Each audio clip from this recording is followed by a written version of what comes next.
Você já sentiu solidão, mesmo no meio de uma multidão? Filmes como Her, de 2013, capturam muito bem esse sentimento, refletindo sobre a distância emocional que podemos sentir, mesmo quando estamos rodeados de pessoas. Existe algo muito desconcertante em estar fisicamente próximo das pessoas, embora emocionalmente distante, uma sensação de que, por mais agitado que o ambiente seja, há um silêncio interior que não pode ser preenchido. Uma obra de arte que, para mim, expressa essa sensação de forma ainda mais emblemática é Nighthawks, do pintor estadunidense Edward Hopper. Em uma tradução literal, Aves Noturnas mostra 4 pessoas em um restaurante 24 horas. É uma cena aparentemente comum, mas que evoca a solitária vigília das madrugadas urbanas nas grandes metrópoles. Apesar dos personagens deste quadro não estarem sozinhos, ele transmite uma sensação profunda de isolamento e principalmente de desconexão. Essa é uma pintura que captura a essência da chamada solidão moderna, aquela sentida mesmo na presença de outras pessoas. As figuras no quadro parecem não interagir, presas em seus próprios pensamentos, imersas pela escuridão do lado de fora do estabelecimento e ao mesmo tempo pela impessoalidade do ambiente que as rodeia. É como se Hopper tivesse conseguido pintar a barreira invisível que muitas vezes nos separa uns dos outros, mesmo quando estamos lado a lado. No vídeo de hoje, eu vou discutir a respeito das diferentes formas de solidão e como podemos enfrentá-las. Aliás, eu sou o psicólogo Ricardo Chagas Nascimento e por aqui eu faço análises psicológicas de filmes, séries e personagens. E a análise dessa semana não tem nenhum spoiler relevante sobre nenhum dos filmes citados. No filme Náufrago, de 2000, o protagonista Chuck Noland, interpretado por Tom Hanks, enfrenta uma forma intensa de solidão forçada, sobreviver sozinho em uma ilha deserta. Esse isolamento foi imposto a ele por circunstâncias acidentais. Assim como em Náufrago, muitas obras dramáticas cujo cenário é um presídio também exploram situações em que os personagens são forçados ao isolamento, enfrentando a própria mente e os desafios da vida solitária. O fato é que a solidão imposta muitas vezes revela as nossas fragilidades e, ao mesmo tempo, pode nos confrontar com as partes mais essenciais de quem somos. Recentemente, em 2020, o mundo inteiro experimentou a solidão imposta de forma coletiva.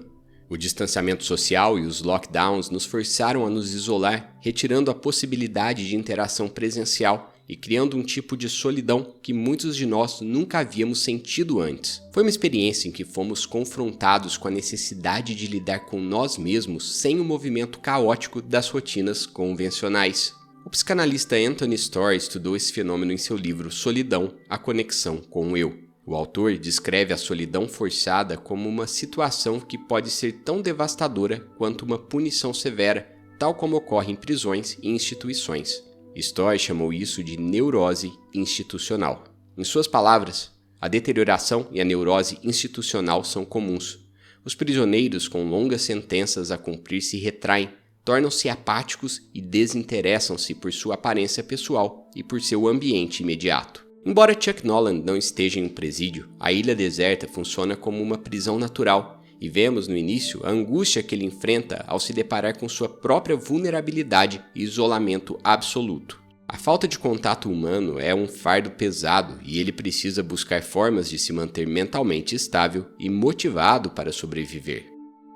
No livro, Storr relata uma história interessante da vida de Dostoiévski. Esse período da vida do escritor russo é um exemplo de como a solidão imposta pode ser devastadora, mas também transformadora. Preso na fortaleza de Pedro e Paulo em 1849 e depois enviado à Sibéria, Dostoiévski enfrentou anos de isolamento e condições terríveis em um campo de trabalho forçado. Ele sofreu rejeição por parte de outros prisioneiros devido à sua condição de homem educado e presenciou diversos episódios violentos. Inicialmente, Dostoiévski temia o confinamento, especialmente quando foi colocado em solitária, sem acesso a livros ou materiais de escrita. No entanto, ele descobriu mecanismos de enfrentamento que lhe permitiram, ao menos, tolerar o cativeiro. Posteriormente, teve permissão para se engajar em atividades artísticas.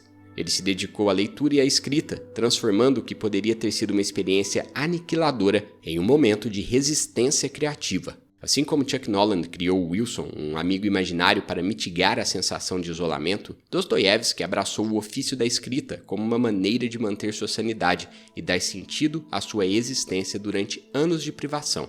Durante a pandemia, muitas pessoas também encontraram refúgios em atividades lúdicas e criativas. A solidão forçada levou muitos de nós a descobrir novos hobbies e paixões, mostrando que mesmo nos momentos de isolamento é possível cultivar criatividade e transformação pessoal. Muitas pessoas começaram a aprender instrumentos musicais, a pintar ou a se engajar em projetos que antes eram adiados devido à correria do dia a dia. O ato de criar, de dar forma ao caos interno, foi uma maneira eficaz de sobreviver e transformar a experiência do isolamento em algo significativo.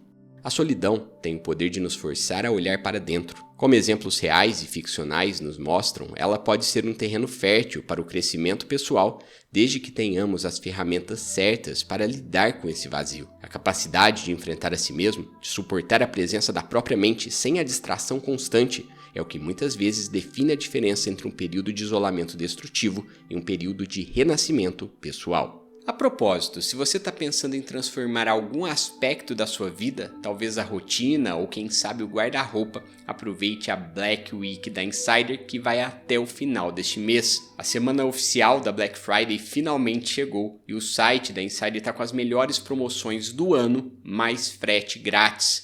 Usando o meu cupom SANIDADEBF você consegue até 40% de desconto. E hoje eu vou dar uma dica para quem quer unir conforto com estilo. A Tech T-Shirt é uma das minhas peças favoritas e é perfeita para compor um look casual e elegante, seja para ficar em casa ou para sair. Além disso, as peças da Insider são ultra duráveis, anti-odor, não desbotam e também são respiráveis. É a escolha ideal para aqueles momentos que queremos conforto sem abrir mão do estilo. E lembre-se que além das promoções incríveis, você ainda pode economizar mais comprando um dos kits disponíveis no site. Então corre e aproveite o cupom SANIDADEBF.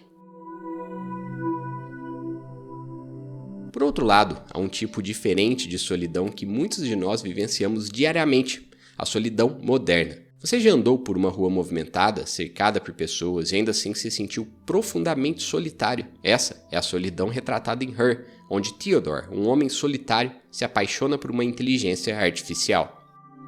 Essa obra explora a dificuldade de se conectar verdadeiramente, mesmo em um mundo onde a comunicação nunca foi tão acessível. Vivemos conectados o tempo todo, mas essas conexões digitais muitas vezes falham em preencher o vazio emocional, deixando-nos carentes de interações significativas. No senso comum, pensamos que a solução para a solidão é encontrar um relacionamento significativo, seja ele romântico ou não. Mas a verdade é que os relacionamentos, embora importantes, não são a única forma de encontrar sentido. Anthony Storr argumenta que é possível viver sem a companhia constante de outras pessoas. Ele defende que as expectativas colocadas sobre os relacionamentos íntimos como fonte exclusiva de felicidade podem ser exageradas e frustrantes. Nem sempre a solução para a nossa solidão está no outro. Muitas vezes está em desenvolver uma relação significativa com nós mesmos. Nossa expectativa de que os relacionamentos íntimos satisfatórios devam, de maneira ideal, trazer felicidade e que, se não fizerem, é porque existe algo errado com eles, parece exagerada. Storr também enfatiza que atividades que envolvem criação, seja escrever, pintar, tocar um instrumento ou qualquer outro tipo de expressão, podem ser fontes incríveis de satisfação pessoal. Essas atividades nos permitem canalizar nossa energia emocional para algo que nos proporciona significado e realização, dando-nos uma sensação de propósito que vai além dos relacionamentos humanos.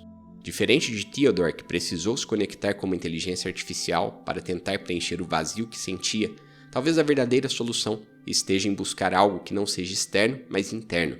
Atividades significativas e introspectivas são caminhos que podem nos ajudar a lidar com a solidão de uma maneira mais profunda.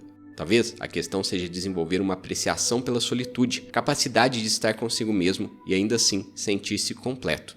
A solidão nos permite descobrir quem realmente somos, sem a interferência constante das expectativas e demandas externas. Talvez a solidão não seja um problema a ser resolvido, mas um caminho para o autoconhecimento e a descoberta de novas formas de se conectar com a vida. A solidão nos desafia a encontrar significado onde aparentemente não há nada, a criar nossas próprias respostas e a descobrir que, mesmo na ausência de outras pessoas, ainda podemos ser completos. Em uma análise futura, eu pretendo falar mais sobre as diferenças entre solidão e solitude e expandir essa discussão.